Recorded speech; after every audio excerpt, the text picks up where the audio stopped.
Le sourire khmer, Angkor. Angkor, au Cambodge. C'est entre le 9e et le 15e siècle que la dynastie d'Angkor a prospéré. Elle rayonnait sur un vaste territoire de 400 km². Ces centaines de bâtiments peuvent témoigner de son héritage. Le plus remarquable d'entre eux est le temple d'Angkor Wat. C'est l'un des plus importants monuments religieux jamais construits à travers le monde. De nombreuses histoires relatives à la création de l'univers ornent les murs le long d'un grand corridor.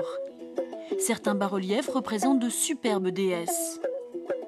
Les danseurs du roi, les dames de la cour, les costumes et les accessoires évoquent un raffinement culturel très sophistiqué. Cette déesse a été endommagée pendant la récente guerre civile. Lorsque la paix est revenue en 1992, l'UNESCO a inscrit Angkor sur la liste du patrimoine mondial et sur celle du patrimoine mondial en péril afin de sauver le site des destructions et des pillages.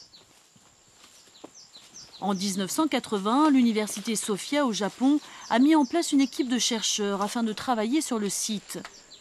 Les ruines ont été étudiées puis restaurées. Les populations locales ont également été formées pour effectuer les travaux. Ici, il s'agit de Taprom, un monument fait par l'homme luttant contre l'implacable puissance de la nature.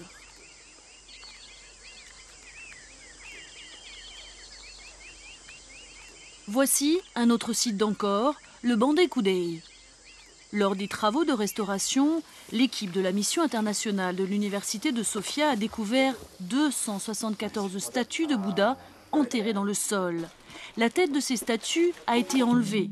Cette découverte, pour les experts, prouve l'existence d'une révolution religieuse résultant d'un conflit entre les hindous et les bouddhistes. Cette sculpture représente un bodhisattva en méditation. Il a un sourire khmer très symétrique et enchanteur qui reflète une longue tradition spirituelle asiatique.